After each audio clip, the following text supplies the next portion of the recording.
Hello and welcome. You're watching live stream, the one show where we're waiting to hear from you, your voices, your thoughts, your concerns, and what you believe are solutions to the biggest problems that we are looking at today.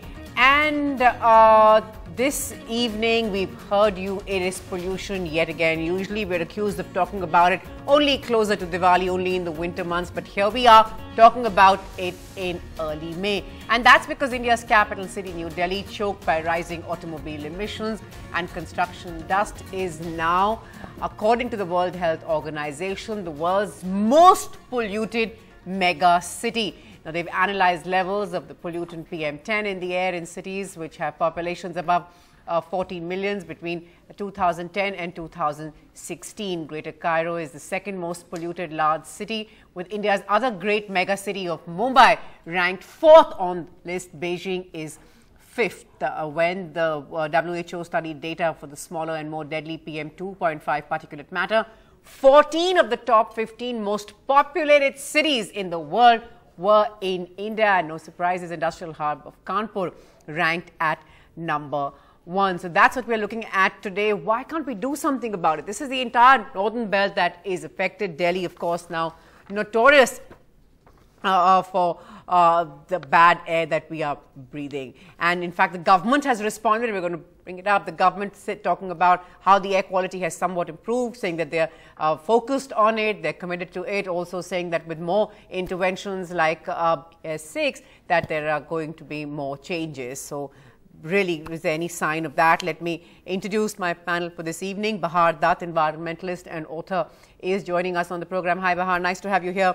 Kartikeya Goyal, Care for Air student ambassador, is also joining us. Kartikeya, thanks. I know that you've been involved very passionately for air. I just want to go to Bahar in just a minute. But before that, Kartikeya, when you sort of see these headlines, when you see that, you know, after so many of you went out there on the streets and tried to put your point across, nothing has clearly changed. This data, of course, going back to 2016, but nothing has really changed. Are you surprised?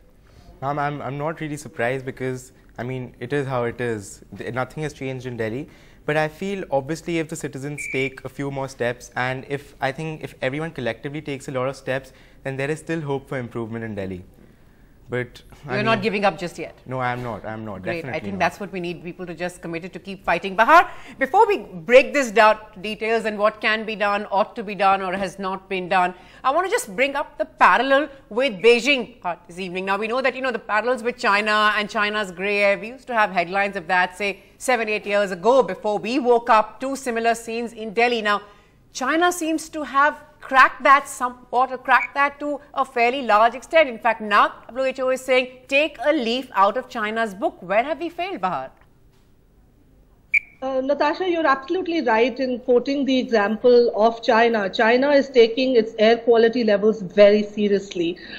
They've started with all kinds of measures, right from giving incentives, to cities, to the mayors of cities, saying that you will get more points if you're able to curb the pollution level in your city. So it's a very targeted plan. But forget China for a minute. Let's focus on what is India doing. And I think the fundamental problem is that from the start, the government has been late to wake up to acknowledging that we're in the middle of an apocalypse.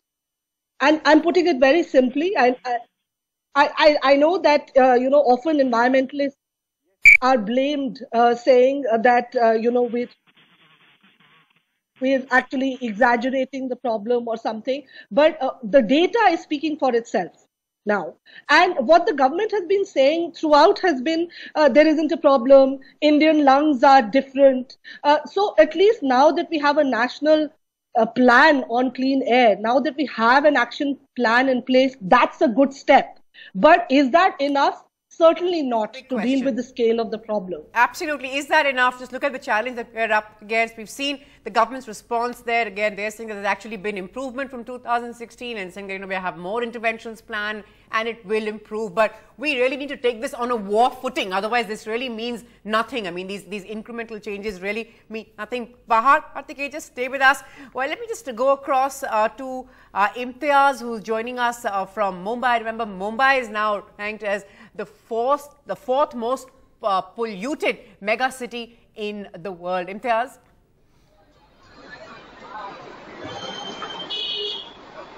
Yes, Natasha. According to the report by WHO, you know, 14 out of 20 cities in India is the most polluted cities in the world. Now, in this race of achieving economic supremacy, the very air we breathe is actually killing us. Let's get across to some Mumbaikars. Let's see what they have to say about this toxic air that we are breathing and how does it affects them in their day-to-day life. Sir, आपका नाम? Amarnath. Sir, आपको ये जो प्रदूषण है और मैं आपको देख रहा हूँ कि आप प्रदूषण के तो एकदम ही करीब हो, तो आपको ये प्रदूषण अफेक्ट करता है आपकी जिंदगी में और किस तरह अफेक्ट करता है सर? अच्छा है हमारे लिए। हाँ, तो इससे प्रदूषण से आपसे कोई तकलीफ या? नहीं, हमको कोई तकलीफ नहीं है। कोई तकलीफ नहीं। और आप बता रहे थे आपके बेटे को? हाँ, बेटे को थोड़ा खांसी आता है तो काम है। ओके। हाँ, सभी के सर्दी के काम होता है। Okay. No, so he feels that it is okay and he's not sure about this. But let's get across to some few others. Hi, can I have your name? Hi, my name is Siddhi. Siddhi, what do you feel about this pollution and being up? Basically, yeah, the city is getting more dense basically, and we are doing nothing but increasing number of cars per family. So we do not know the effects that are going to come, in later years. So what we can do is we can use public transport. That's a big thing that we can do because most of the people per family are working. So that's the thing.